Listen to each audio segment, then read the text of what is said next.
So when you're in this fracture, you want to be able to step in and figure out who you are, to let go of the shame and the guilt that's associated with it, understanding probably that it's tied into the way you were loved. How do you start to like build confidence, belief, self love, like the things that you need to do to like traverse that fracture into being whole? Yeah. Well, I think it's the key where many people kind of leap over and don't want to address is really owning what happened. And there's more often than not, many what happened, not just one thing that happened. But also more importantly, there are the facts or the remembrances of what happened. But there, even more importantly, is those parts of yourselves that you disconnected to when those things happened. And so what I try to help people understand is that we all have all these parts of ourselves that are like, it's almost like if you can envision yourself made up of a million different puzzle pieces of all these different little parts of yourself at all these different ages and stages of life that you just kind of disconnected from and put in a basement somewhere.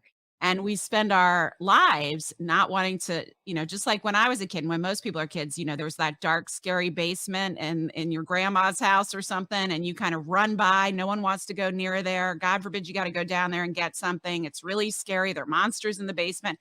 I'm not even going to look there. Right. And we do that to ourselves. And so more often than not, I find that people there are all these parts of ourselves that we don't want to be with or see because there's so much shame and confusion and darkness. And we're still connected to the fear that we felt as that 3-year-old, 5-year-old, 7-year-old, 10-year-old, whatever it was. And so we don't even want to look at it and so we just spend our lives pushing that aside, pretending it's not there. And of course, those are the ones that are driving the bus in our relationships, right? Those are the ones that are reacting when we're triggered or making these unhealthy decisions in love. If we were to make those decisions from the conscious whole person adult that we are now, we would make them differently. But the ones that are kind of making those decisions are those smaller, hurt, shadow parts of ourselves. So for me, so much of healing comes from welcoming all of those parts to the table. And what I find more often than not is, like if you go down into that dark, scary basement and you're expecting all these ghouls and evil beings and poltergeists and crazy things down there, you turn on the light and it's all these sweet little innocent, beautiful little younger parts of yourself. And all they want is for you to see them Mm. and integrate them and be there for them in the way you would a child or a friend or a loved one, the way you are for plenty of people in your life. It's about being willing to do that for yourself. And what I find time and time again, which is one of the most beautiful parts of the work that I do, is that when shame is exposed to the light, it almost always evaporates. And so that is such a huge part of healing because that's how those parts of yourself can be integrated. And now they're in your conscious awareness. So when you're next presented with that circumstance where you put up a wall or you sabotage or you overreact or you run away, you are aware and you're like, oh, that's that little 7-year-old that learned that love can't be trusted, or that if I open my heart, that it'll get stomped on, or I'll be gobsmacked. No, sweet one, that is not that's not the truth, right? I understand why you adopted that belief because that was all you could understand. A child is narcissistic by nature. Everything that happens around them is because of them, right? So if mom or dad hurt me or leave me or abuse me, I must deserve it. If I were more of something or less of something, then they wouldn't do that. That's how a child's mind work. Now, that's not how we look at it as adults. If a child were to come to say that to us as an adult, we would say, of course, that's not true. But we don't do that for ourselves because we're not willing to be with those parts of ourselves or we don't know how to. We'll be right back to today's show, but first I need to ask you a question. Are you feeling stuck? Are you feeling like you don't have the support to go to the next level in your healing journey? Are you feeling like you wish you had a little bit more support from not only myself, but the Unbroken Nation? Well, my friend, I want to invite you to come and join our live weekly coaching sessions in Think Unbroken. All you have to do is go to Keys, Keys, keys.thinkunbroken.com to sign up and join us today with 100% money back, no questions asked, guaranteed, and no contract or commitment. Every week for the next year, you can come and be a part of our live coaching sessions each Monday as we dive deep into not only answering your questions, but questions from the Unbroken Nation, and help you take all of the information that you learn in the podcast, in the courses, and other areas of this journey, bring them into your life and use it in a way that is practical, life-changing, and transformative. So my friend, join us at keys.thinkunbroken.com, and we will see you this Monday. What are some safe ways that we can start to get back into our body? Well, there's I think the first thing, and one of the very first things that I teach my clients is we have to get out of the story, because we get stuck in the story, and we need to start becoming our own observer. So we know what happens when we get stuck in that story, right? There's a spinning out, right? So we're either what I call future tripping, or we're ruminating about the past. Okay, so you're not present. And so what does that do? That creates that actually the nervous system and the body starts feeling like it's under threat. So what I teach my clients is we have to become our own observer, meaning rather than being in the story, it sounds something more like this, the dialogue that you're having with yourself. I notice that I can't stop thinking about what happened yesterday. I notice that I'm ruminating about what I'm going to do tomorrow. I notice that I'm feeling this intense energy running through my body. So it's being able to observe yourself, and then being able to observe your body sensations. And so by doing that, what we do is we start slowing down the nervous system. We start bringing ourselves back into the present, because observation is how we become more present. So that's, to me, is step A. And then of course there's all sorts of basic things that I will teach clients, like something as simple as let's say you know that your tendency is to dissociate. And so if we can name it, we can work with it. So even though you may go into a dissociative state, what if you were able to observe it? And then you start noticing what happens before you go into that state. I notice that I'm starting to feel my systems being flooded. I notice that I feel my heart rate going really fast. I notice that I can't catch my breath. Okay, you may go in there, but this is at least a step to start working with those body sensations, because every experience that we're having and every emotion that we have has a sensation. So in the somatic work, we're working with sensation, we're working with imagery, we're working with behaviors, affect, and meaning. We call it the basics of somatic experiencing is what we call SIBAM, the acronym for all those things. And so the first step to all of this is bringing us into that awareness of what's actually going on, and also to be able to piece together our nervous system. So in my book, I worked with a researcher for almost a year to develop a series of assessments for the reader to start piecing together how their nervous system is functioning. So at least if we can start laying it out, then we can start seeing it. We start bringing ourselves into that awareness. And then we start building our bodies as that safe container as we start recognizing what's even happening. You're in this shift and you're starting to realize, like, wait a second, in your words, I can have the buffet. What were the things that were actually happening that was reinforcing that belief? Oh my gosh. I'm so glad you gave that example of watching Lifestyles Rich and Famous and the comment your grandma made, because that's how we get programmed.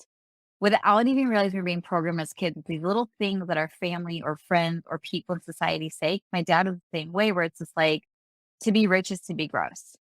To be rich is to be ungrateful and greedy. So when I decided to become rich, I had a lot of deprogramming a lot of unlearning about what that meant. Cause I couldn't even say the word rich. I would cringe when I'd say I want to be rich, as if that was inherently wrong. Right. So I had to go back and neutralize those stories and realize wealth is neutral. Money is neutral.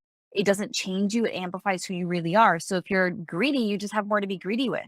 If you're generous, you have more to be generous with. And I know that I'm a generous and good-hearted person. So if money belongs to anyone, it belongs to me. And so I'd go through and like take these like memories like you that I had throughout childhood and then flip the script, right? Instead, like, don't get your hopes up. Instead, I imagine my grandma saying to me, girl, that's going to be you.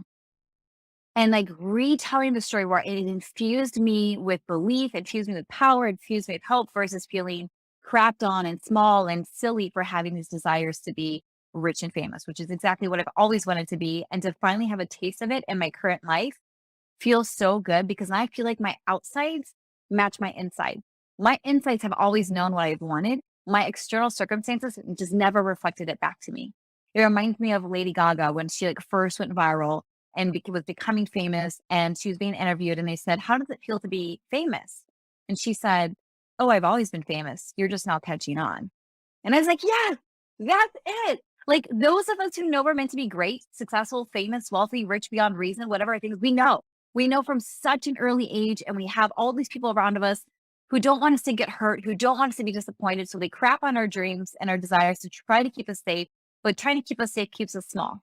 And in order to go big, you have to take risks. You have to make unsafe decisions, right? You have to invest in yourself at amounts you never thought you would ever do to create the lifestyle, the business, the income of your dreams. And so thank you for sharing that. And I feel like that's where the work happens. Are you willing to take these stories and scripts that are passed down to you, flip it on its head, and then use that to infuse you to become the most expansive, wealthiest, successful version of yourself? Hey, what's up, Unbroken Nation? We'll be right back to today's episode, but I want to take a moment and invite you to Think Unbroken Conference. That's right. Our next conference is happening right around the corner this December with amazing speakers from around the world who are leaders in personal development, trauma education, mindset, and more. All you have to do to register to watch for free, that's right, $0. Come and join us, is go to myunbrokenlife.com, register and sign up. You can get access to the free event. Watch it live with us this December. It'll be myself speaking along with amazing human beings like Anthony Trucks, Jamie Bronstein, Leslie Logan, and a special interview that I'm doing with Dr. Gabor Mate that has never before been released. So come and join us, myunbrokenlife.com. All you have to do is put in your email. We'll send you over the registration. You'll be able to come and join us, watch live. And then if you want access to the recordings, there's more information there for you to keep them forever. But in the meantime, go sign up. Block it off on your calendar. This is going to be a transformational experience that you do not want to miss. Head over to myunbrokenlife.com to register for free. Until next time, be unbroken. And so I'm wondering, I guess the question really, if I were to parse it down, is what, if any, role does fear play in your life? So a lot of the decisions, like I don't have this list of all the challenges I want to do in my life. And because every challenge leads to the next, one gives me the confidence to take the next one.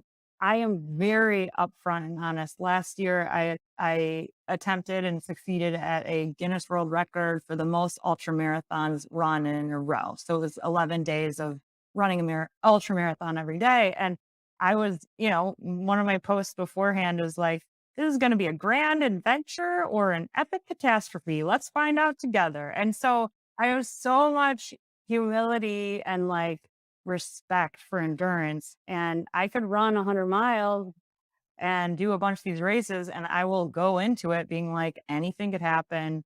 It's going to, there's no guarantees no matter how many times you do it.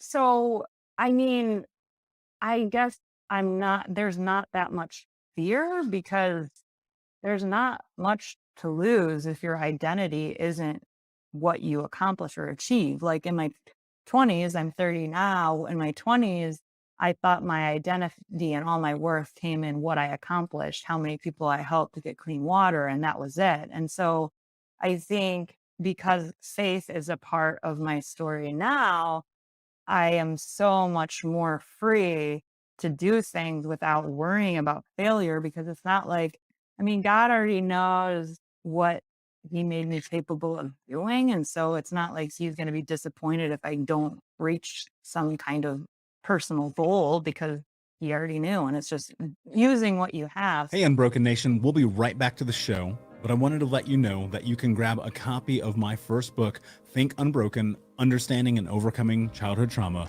for free. If you go to book.thinkunbroken.com, you can download the PDF ebook version of the book and get everything that I know about the baseline of healing trauma for free, downloaded to your email right now. Just go to book.thinkunbroken.com to download your copy of Think Unbroken, Understanding and Overcoming Childhood Trauma for a PDF for your phone. Again, that is book.thinkunbroken.com.